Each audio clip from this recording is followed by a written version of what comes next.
With today's webinar, as you can see from the screen, we'll be chatting about the 4 pillars of a profitable VO business. Joining us here today is Bill DeWees. If you guys know me, you guys attended these before. My name is Kyle Flynn. I'm the Platinum Account Manager here at Voices, as well as the account manager that works with all of our coaching partners, much like Bill. Bill is our special guest today. I'm sure if you guys have been in the industry, you've definitely heard his name or viewed some of his content. So a little bit about Bill.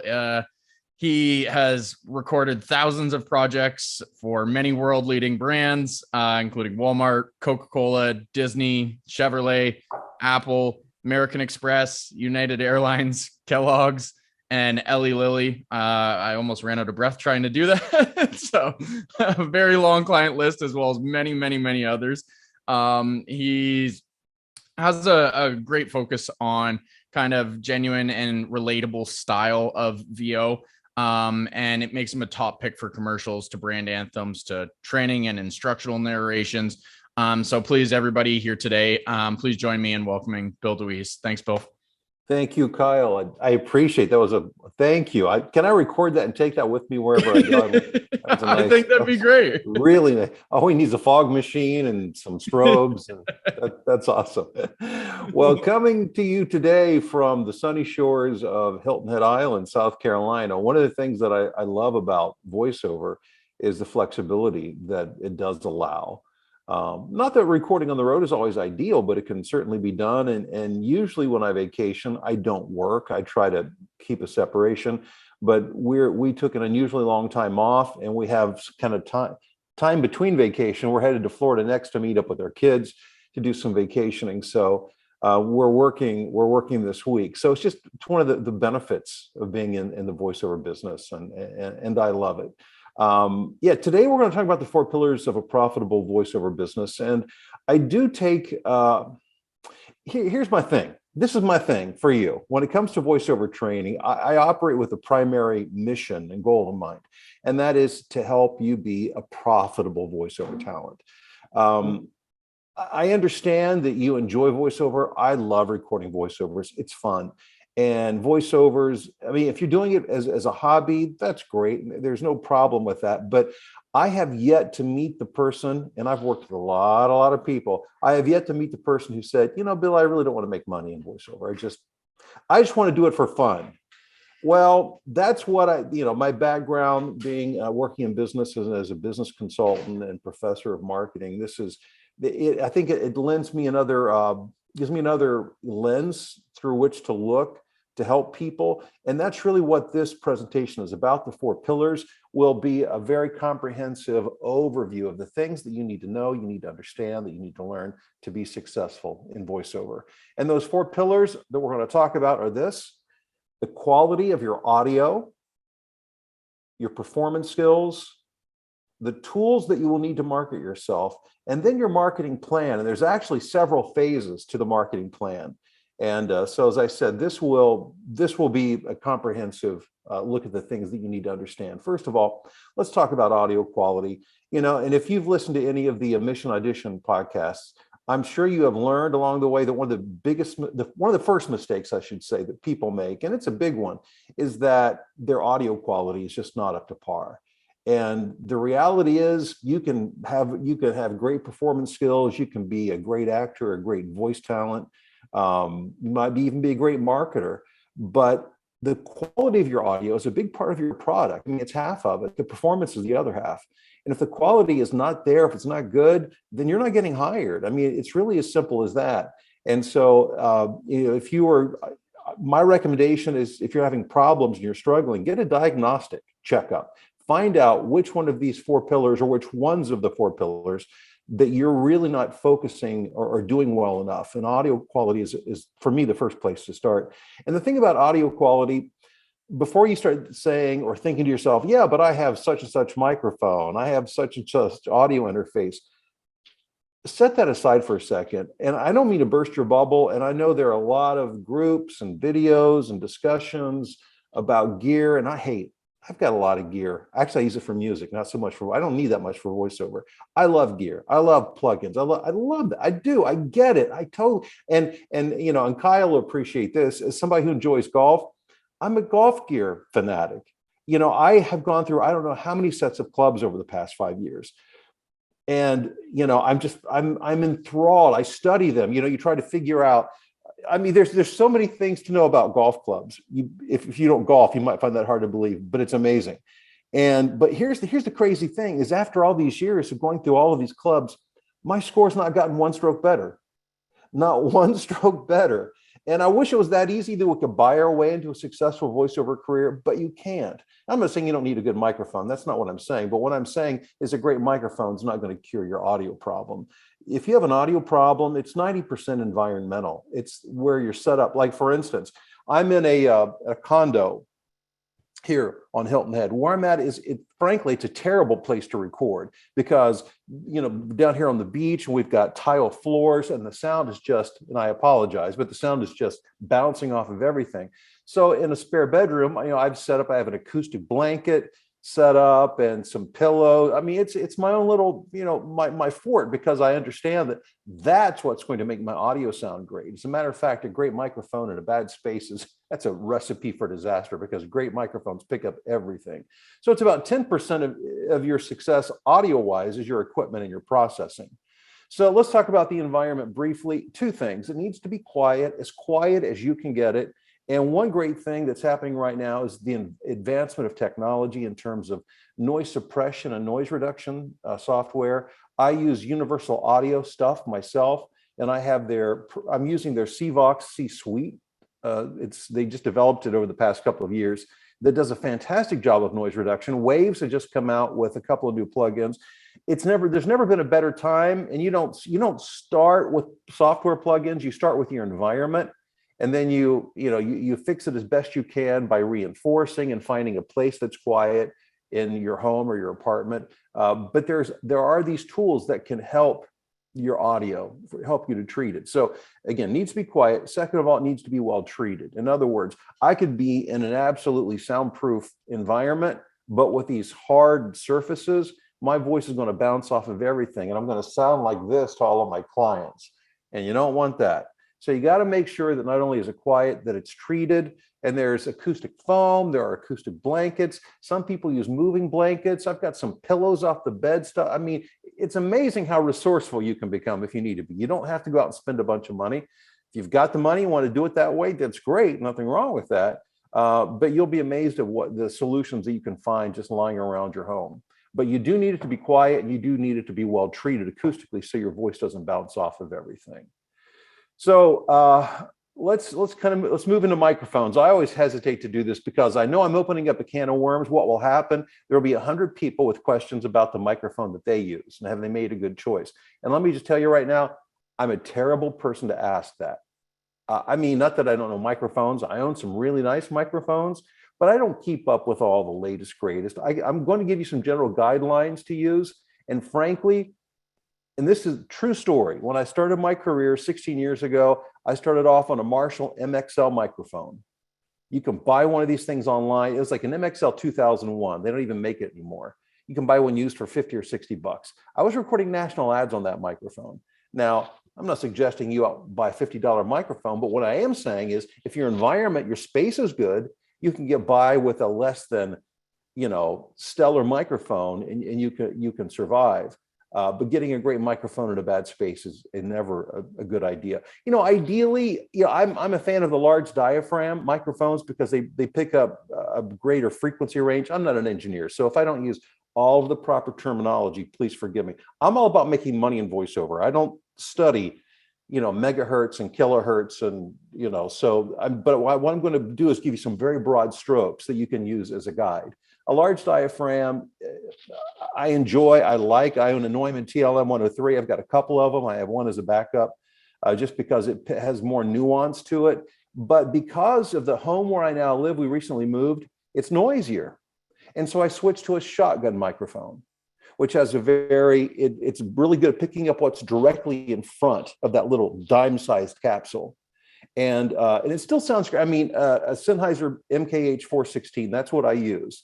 And it's used, I mean, almost every promo you hear on television, movie trailers, they use, that's what they use. But my point is not to say go out and buy a Sennheiser 416. My point is that a shotgun mic can help to suppress some of the extra background noise that a large diaphragm might pick up. So if you have a noisier environment, it's an option. I come from a radio background as well, worked for a number of years in radio, and microphones like the Shure SM7B, the Electro Voice RE20 or RE30, they're used in broadcast environments because A, they sound really good, and B, they're really good at keeping out excess noise. They pick up what's directly in front of them. Okay, just a few quick notes. Like I said, I'm my own engineer and have been for years. I operate by ear. I actually have a son who's a trained audio engineer, and this is what he does with voiceover talent. But I've been doing this, for my own stuff and a lot of my students for years, just by ear. And I can tell you, here's just a few things to keep in mind. When it comes to equalization, the two big culprits are on the low end of the frequency and on the high end of the frequency. If you have too much low end or bass, you're going to get this boominess. I mean, it just sounds mushy and big and muddy on the bottom end. A lot of, especially men, love the idea of this very bassy sound. They think it gives them the voice of God, when oftentimes it just makes them unintelligible. So remember, boominess makes things muddy and harder. You don't hear the articulation quite as well. So better to tighten up that bottom end and roll off some of that really low rumbly sound. And on the other end is the sibilance, where your S's tend to fry and get sizzly. And so if you have a sibilance, like for instance, I have a sibilance issue right around 5 or 6K.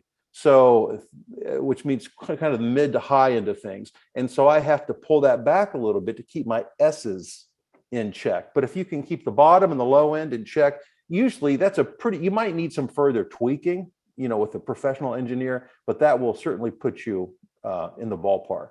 And compression, EQ and compression are the two big things that, for me, those are the main ingredients of a well-processed audio. There might be other people who use other things, but those are the two big things. So that's why I'm focusing on this.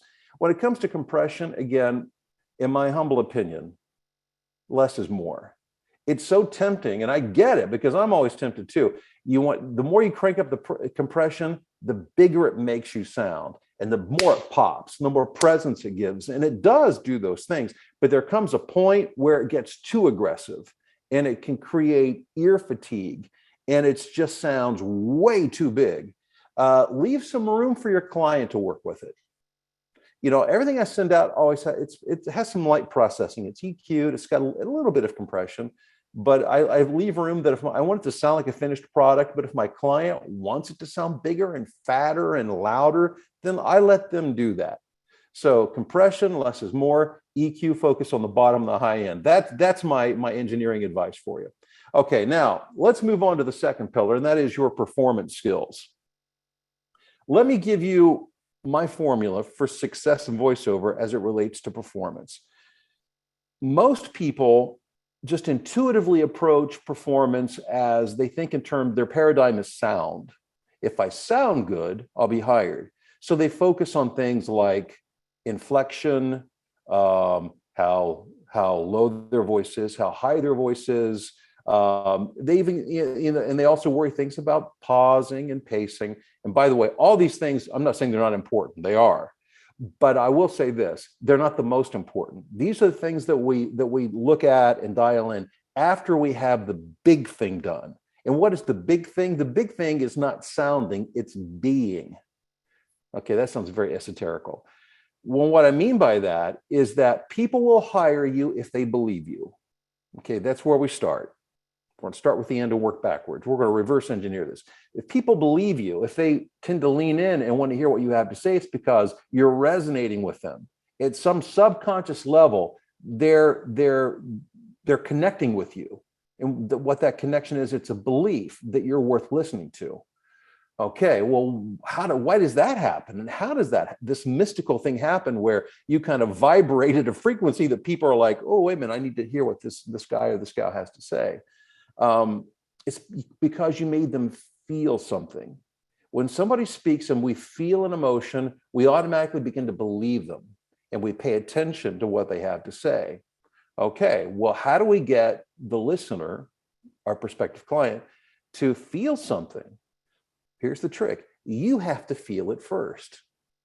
So if you're feeling happy, sad, concerned, scared, excited, urgent, frantic, you're listening. And if it's a sincere, not a sound, not sounding frantic, I mean, feeling frantic or excited. If you feel it, they will automatically, at a subconscious level, they can't help but feel it as well. It will, we're geared to be somewhat empathetic towards other people, some more than others, but we pick up on that, we feel that. And if we feel it, we identify with and begin to believe the person that we hear. So then the trick becomes, well, how do I feel it when I'm performing?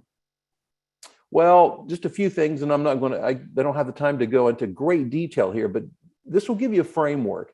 First of all, it's context. You always have to think a voiceover doesn't happen in a vacuum by itself. It's a story being told. And always imagine that there's something that's happening before this that leads up to this. Usually it's a need or a concern that the person listening might have. But we have to see this within context. Words or story without context are meaningless to people. So we need to understand who we are. And you've all heard this before. You need to understand who you are, what you're trying to accomplish, where you are, how you're communicating. I'll just give you a quick example. I'm a demo producer, and I was once producing a demo for, it turns out he's an audio engineer, a sound man on site for the TV show Naked and Afraid on Discovery Channel, which is one of my all-time favorites. But we were doing, it was a Comcast commercial. And we had him set, here's the context. He was doing it in the rain because the purpose of the commercial is to convince the listener that Comcast works rain, shine, hail or high water, doesn't matter. Weather doesn't matter. Comcast always works. So we created, and you can do this through the magic of sound design, that he is outside doing this commercial. So you can hear the environmental sounds, but also he's a little bit louder because he's talking out to the camera. He's outside, so he's competing a little bit with the noise around him. And then towards the end of the commercial, a thunderstorm breaks out. So by the end of the commercial, he's trying to talk over the thunderstorm so that we can hear him. That's context. That's somebody knowing where they're at and how they should function within that. If he had just said, Comcast, blah, blah, blah, blah, and this thunderstorms are cracking around him, he would sound like he was unaware of what was happening. So context is really important. If you understand the context, again, that's a big step towards moving towards success in your performance. So how do we get to the point where we feel emotion? And by the way, I believe this is the single most important thing. It's not underlining. It's not bolding words or commas. Not that those aren't important. But if you get this part of it right, that part of it will just be a few little tweaks that you need to do to dial in the nuances. That's the nuance. These are the broad strokes. This is the 90% of the formula right here. You worry about the other stuff after you do this. So here's some strategies that I use. One is I play music while I'm recording. I've got a number of songs, production music, instrumentals that represent to me emotion, excitement, fun, happy, reflective, sad, urgent. And whatever script I'm reading, I can bring up the music, I can listen to it. And I remember in radio, I use this all the time. I didn't think about it, but when I would record to the production music, it always would put me in that state. So I would feel it. And so I'll listen to it, I'll read through it a few times with the music in my headphones, and I'll just turn off the music and then I'll go with it. That's one way. And you'll be amazed. It'll change your read instantly when you hear the music. And sometimes the client will even provide that for you. Usually not, but sometimes you'll have that. Always make your reads. And I say this to my students, get tired of hearing me say this. Make everything's personal. You have to make it personal. In other words, it has to feel like you identify with what you're talking about. It has to become your story. You're speaking from your experience. So let's just say, for instance, if we're doing a commercial for a hospital, and I do a lot of hospital system commercials around the country. And if that's, let's say that's the thing that you're doing, and you're trying to instill a sense of confidence, that you want them to feel compassion and concern, that you understand, because people who are seeking healthcare solutions are typically in a very vulnerable position, and they need to know that you understand, that you've been there, that you care. What I would do is I would think of a time in my life where, like, my kids have been sick, or and thank God none of them have been seriously ill, but a couple of them, my sons, I have to take in to get stitches. They're breaking this or scratching that, to get stitches. I remember when my son Alex was 2 years old, he had to get tubes put in his ears. Not a big deal, but to a parent, it's a huge deal. And I'll never forget how vulnerable I felt as I handed him over for them to take him to the operating room. There's nothing I can do. You don't have to trust them. So I go back to these times and remember these times. And when I begin to feel that what I felt at that time, then I'll begin to read, because then I can resonate that emotion for the person who's listening. So tapping into your own experience, that might mean, it brings you to tears. It might make you laugh, but it needs to make you feel something. Otherwise, it's not working. Springboard can be great. It might just, sometimes I'll just say the word, hey. Have you ever thought about, it's saying, hey, or hey, Kyle, or, just a phrase, hey, whatever the word may be, put your best friend's name in there. It gives you a way to get into it that's not a cold start. It's as if you've come from another scene into this scene. Like there again, it's context. There was something going on prior to this. This is just a continuation of that. So using a springboard can be great. It could be a laugh out loud. I'll tell a student, laugh out loud for 3 seconds, and then they'll read it, because then they're happy. They feel excited, and I can feel it. It doesn't sound fake and phony. So those are just a few things that you can use. I want to be sensitive to time here, and I still have quite a bit here to go through, so I might pick up the pace just a bit. Wheel of emotion. Here's just a tool that you can use. This is a wheel. There's a lot on here, I know. But if you think of the core emotions as being sad, mad, scared, joyful, powerful, and peaceful. Well, now you can look at it broken down into, again, there's more nuance here. And you can go through this and say, well, based on this script and what I'm trying to accomplish, what do I think the emotion should be? Maybe it's thoughtful. So then you take some music that sounds very reflective and thoughtful. Then you think of a time in your life when you were thinking about the bigger issues of life, maybe planning out your life's goals and dreams. And then once you're kind of into that mode of feeling that sense of thoughtfulness and reflection, then you read the script. And then that resonates with the listener. But this, print it out, put it up in your studio, use it as a tool for your auditions. Okay, let's talk about marketing tools. This is the third pillar. And again, I'll just kind of pick up the pace here for the sake of time. Your demo is mission critical. You got to have a demo. I recommend always at least starting with a commercial demo. I've been hired. I've done video game work. I've done TV promo work. I've done audiobook work. I've done tons of narration work. I would say 80% of all my work's narration, and almost all of it's been hired off of my commercial demo. Even though I have a narration demo, don't ask me why. I don't know, but people like to hear commercial demos. So I believe you should start with that.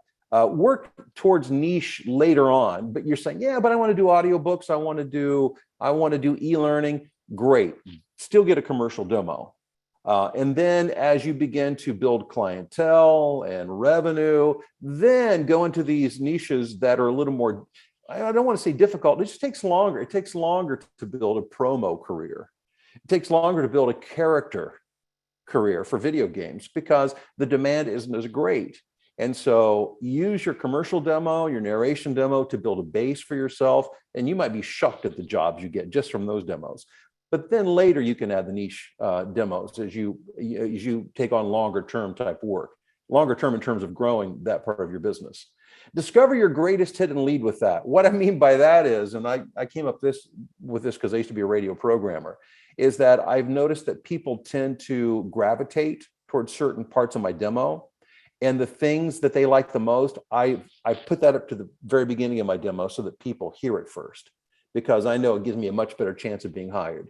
I have a Walmart commercial that 90% of everybody who hires me references that. They'll say, hey, I love the Walmart commercial. Do the Walmart commercial. Why should I make that last on my demo?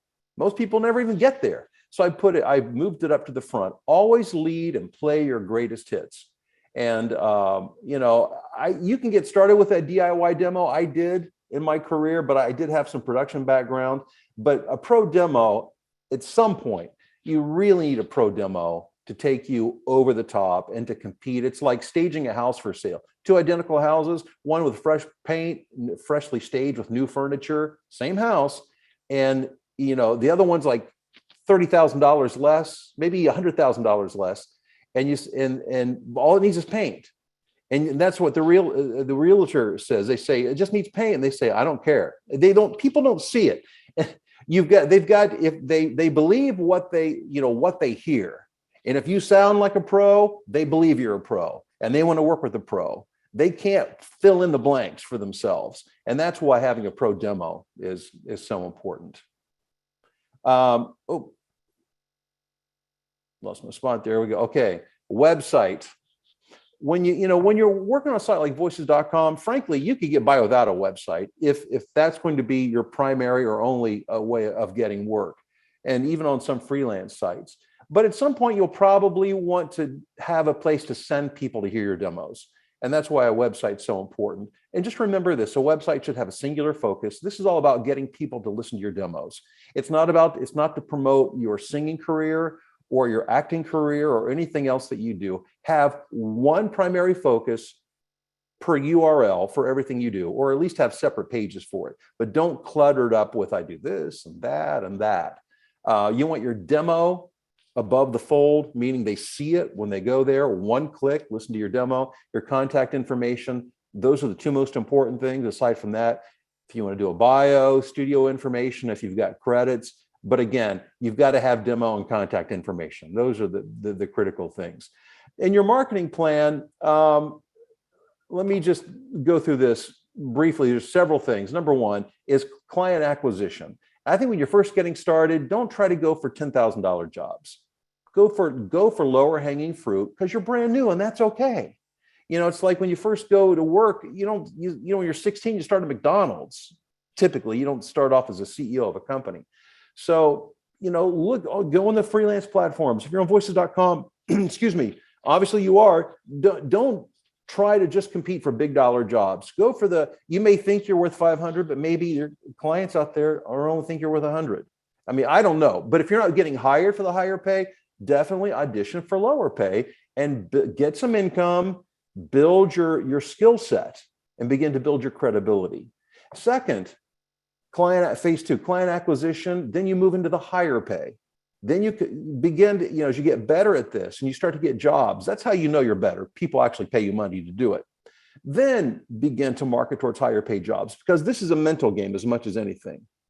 And it's so easy to start to think you're useless as a voiceover talent.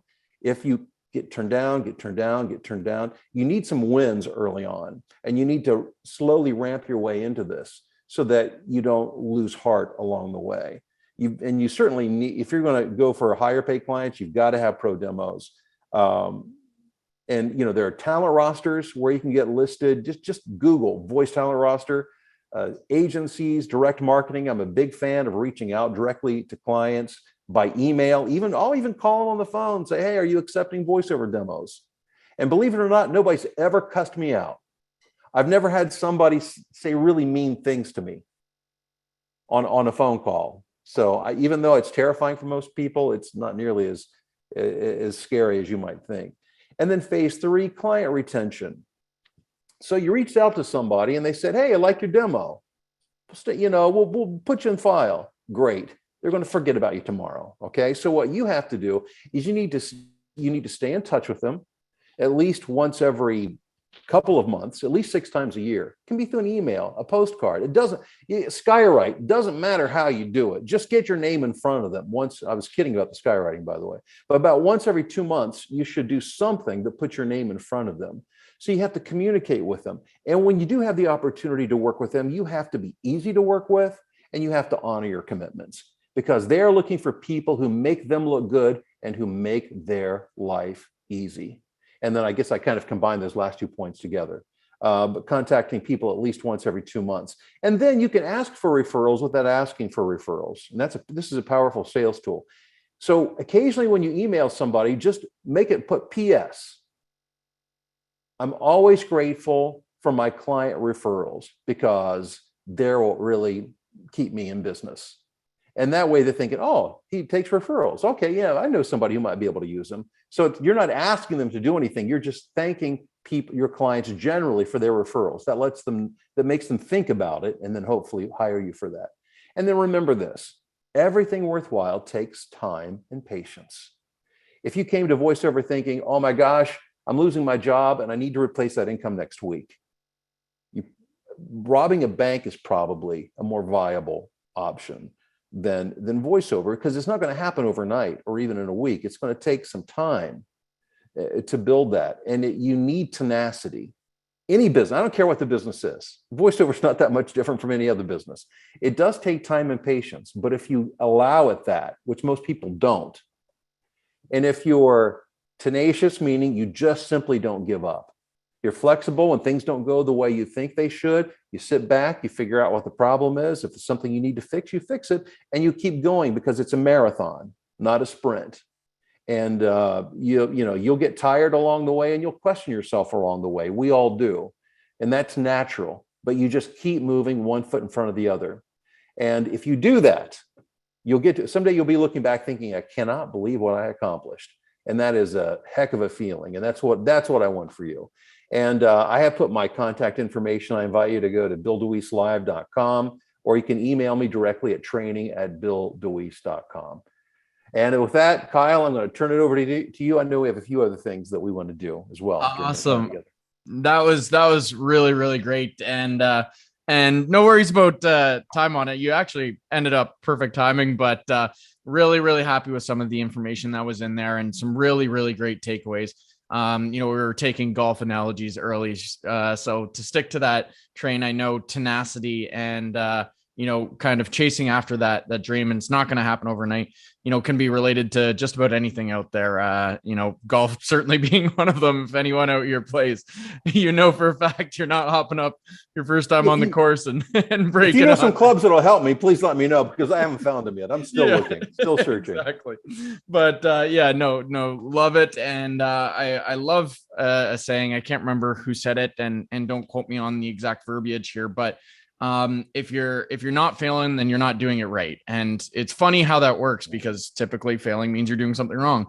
But if you're not going through those steps and you're not pursuing that dream, there 100% is going to be failures along the way, and those are part of your success. In order to get to that level, you have to go through those failures. You have to go through that work and effort that you've put forward. So love the idea of that, and thank you very much for all the information you shared here, Bill. So thank you.